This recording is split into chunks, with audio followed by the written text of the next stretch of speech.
Hey guys, what's up? Welcome back to the channel. It's Cynicalex, and you've probably already seen on the main page we have a new character rework voting poll up for 2020. And this was talked about, and I mentioned it in a previous video where we had CM Monday and CM Sunday doing a little back and forth, like catch-up news thing.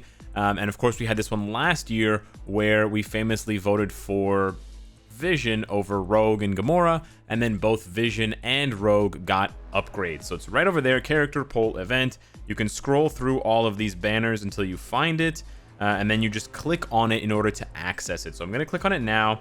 It's going to redirect to banner link, hit OK. You can also find this link, I believe, on the forum, but I actually think you do need to access it in-game. Maybe it's not on the forums. I think you need to access it in-game because you need to vote. And here we go. Marvel Future Fight's 5th anniversary celebration, character poll event, share your opinions, agents. It's the same thing. So in round 1, we vote for 2 characters, and then the top 4 characters that are chosen will be taken to round 2. And then in round 2, we vote for one of those 4 characters, and then that one character will be reworked. Now, you know, on the one hand, whenever a game like this decides, whenever a mobile game decides to rework old characters, it's great. You know, that part about it I cannot complain about. It is fantastic, and a lot of these characters that they've chosen are bad characters, and they do need to be reworked quite badly. But I do have quite a few sort of critiques to give about this. So I'm going to put my critical hat on, and I'm now going to give you my critical analysis of this rework poll. So 1, a couple of the characters on here do not need to be reworked at all. I would argue that Loki and Shuri are completely fine for the existing content.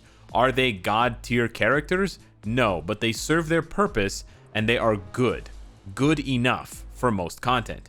Shuri is a great support character, and, you know, she can do lower level world boss and decent level Shadowland, but she's mainly there as a support, and she's a very good support, and she's cheap. She's, you know, she's free to play friendly. So she has a vital role to play. Not every character can be super meta. And then Loki is a pretty decent villain, and you usually pick up his uniform to get that premium card. It's not as good as the Thor Ragnarok one, but it's still good.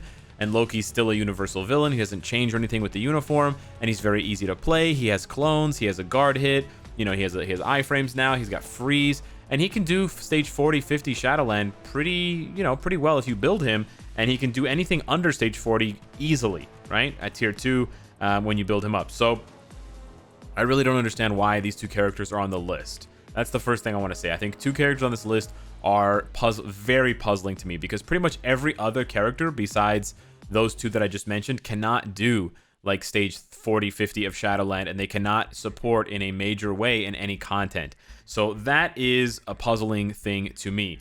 The second thing that's, you know, a bother to me, and the second thing that I think we definitely need to be critical about, on the one hand, I don't want to make too much of a fuss out of a rework, because it's nice that we're going to get a rework, but let's be honest, guys, it's a rework. They do 1 poll a year. That's really bad for a game that has over 200 characters, and for a game that releases 10 updates a year. To only rework 1 character of our choosing per year is extremely slow. It's not that hard to rework characters, I'm sorry. You know, if they were reworking characters with tier 3s and all this crazy stuff, and they were doing like top to bottom redesigns, multiple uniforms, if we're talking like a cosmic makeover, then maybe. But that's not what we're getting here. Like, Vision's rework was nice, but it wasn't that hard, guys. All they did was they reworked him once, and they sold that as the uniform, and then they just removed one of the uniform skills and then sold that as his base kit rework. So they really only designed 5 new skills, and then they just took away one of those skills for his base kit rework and for his Age of Ultron gold cost universal uniform. So yeah, we voted, and it took them a year to make 4 new skills, or 5 new skills, I guess. They didn't change his passive, they didn't change his leadership, they didn't, you know, they didn't even change really drastically the way that the character is played, right? So I just, you know, it doesn't really seem like, to me, it really bothers me that they can only do 1 of these a year. I think this really speaks to the, I don't know what you want to call it, laziness of Netmarble Monster, or just their inability to actually give us what we want. They drip feed us, right? They want us to behave in a way, and they want us to accept the bare minimum, and then they want us to go even further to the point where people are like, oh man, one upgrade a year? Yeehaw! Now, I know other characters get reworks every year through regular updates, but that is kind of besides the point, right? They're giving us the chance to choose. We should be at least able to choose 2 or 3 characters, and they can rework one every 3 months or 4 months. Can't be that hard. So anyways, that's my second gripe. My last gripe with this character rework poll before I talk about which characters I want to choose. I know you guys all want to know that, but I do have to put this one final thing out here.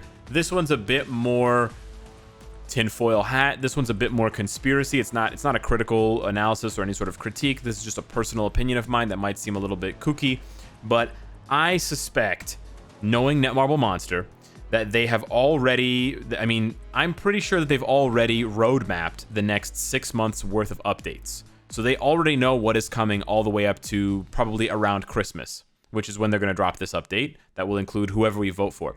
So the fact that they've already roadmapped up to 6 months into the future means that it doesn't matter who we vote for. They have an update ready.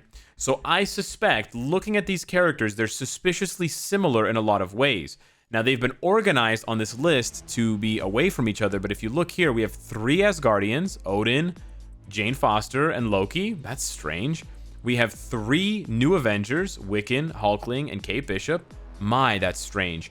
We have 3 sort of New York City brawler type defender characters, heroes for hire, Daredevil, Jessica Jones, and Moon Knight.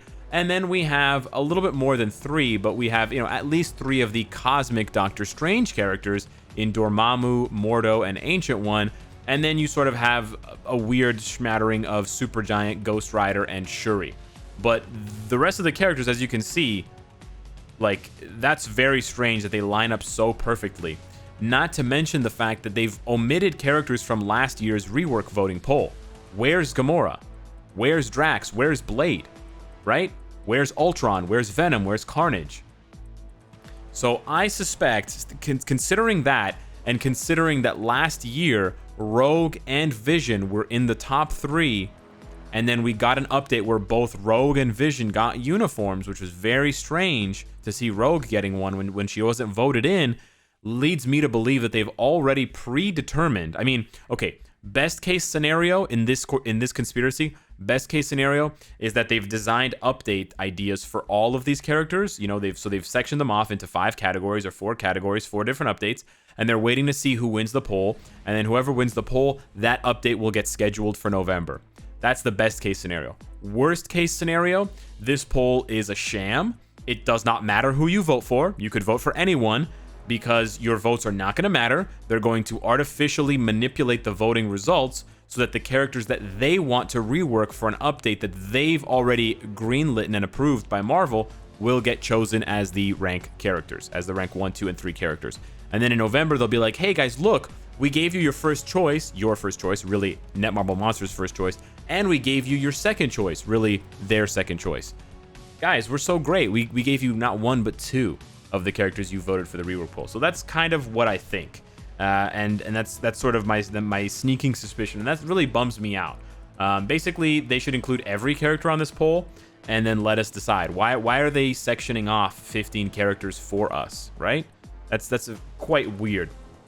Now, as far as who you should vote for, I already know because people have told me on Twitch live streams that Odin and Dormammu are number 1 and number 2. And I can't blame you guys for voting for Odin and Dormammu. They're classic, iconic characters. They're universals. There's a higher chance of them getting a tier 3. They're really cool. And for a lot of players, especially veterans that have invested in these characters years ago, we haven't really gotten much value out of them, I mean, we did get quite a bit of value out of Odin and Dormammu in PvP way back in 2017, but since then, we haven't. And so to have sunk in, probably a combined 20,000 black antimatter and over 100 million gold into these 2 guys, you definitely want to get that money's worth. But then it begs the question, well, where's Adam Warlock and where are these other characters? It's so strange that they chose these characters and not others, and that they only chose these specific characters. But anyways, I understand why you guys voted for Dormammu and Odin. The only problem with voting for Dormammu, for voting for Odin, and voting for Supergiant is that they will be coming with a uniform. It's almost guaranteed that they will be getting a uniform, which means Supergiant's uniform could be 1,000 crystals, but it means for sure the Dormammu Odin uniforms, they are going to bank on the cash, and they're going to be dropping 1,500 crystal uniforms minimum. So that is a bit of a bummer. They're also, of course, going to be banking on 1,600 CCF, double cost, native tier 2, tier 3s. So yeah. That being said, pretty much anyone besides Shuri and Loki, I think, are great choices for this vote. I was almost considering, I mentioned this on Twitter, on Twitch, I was almost considering encouraging you guys to vote for characters that I know they don't want to rework, because I suspect that they want to rework characters that have the most financial appeal for them, i.e. Odin and Dormammu. And so I was going to tell you guys to vote for Hulkling and Jane Foster, because those are the characters I suspect they want to rework the least, or possibly, you know, Hulkling and Jessica Jones, or Hulkling and, you know, Kate Bishop Hawkeye. But yeah, you know, I think it is what it is. I'm not going to do that in this case, but yeah, I would probably vote for, I can vote for how many? 2 characters. Yeah, I'm going to be voting for Supergiant and Ghost Rider. Supergiant has the opportunity to give us a new world boss, which I think would be very cool, and maybe that's what they're going to try and do as well. And then Ghost Rider, I just think he's a very, very cool character, and he has been crap forever. He was never strong, whereas Odin and Dormammu did have some time in the spotlight. Ghost Rider was never strong, and never, ever, ever strong in Marvel Future Fight. There was one small blip in time where his penance stare was doing damage based on the enemy's remaining HP, and it was actually quite good for Thanos World Boss. This is like way back in like 2016, 2015. But yeah, it's been years. It's been like almost half a decade since Ghost Rider has been good in Marvel Future Fight. So those are my choices. Don't feel pressured, or don't feel the need to go ahead with my choices, go along with them. But yeah, I just wanted to make this video to encourage you guys to vote, and also to let you guys know what I think about this. Now we can see here, Ghost Rider's in 3rd place, Loki's in 4th place. Nobody's voting for these characters, not a surprise, and that Marvel will be manipulating that. Not too many people are voting for Supergiant. She's actually halfway where Loki is.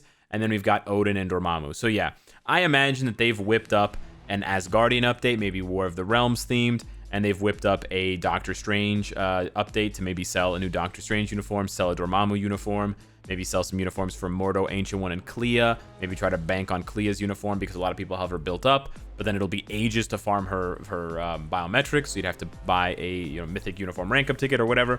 But yeah, let me know what you think of the let me know what you guys think of the poll. I really think that most of all, they need to do more of these. I really think that they need to be reworking. They should be reworking one character every 3 months. I think that would be more than acceptable. I think that's definitely something that their workload can accept. And, you know, given the millions of dollars that they make on this game, they can definitely pay 1 or 2 extra devs to come onto the project, to join the Netmarble Monster team for Marvel Future Fight, and to, you know, give us some more rework so that more characters can become useful in the game, because we're going on, you know, 220 characters. And literally 2/3 of them need drastic makeovers. So yeah, hit me up in the comments down below. Thank you so much for watching, and I will see you in the next one. Take care.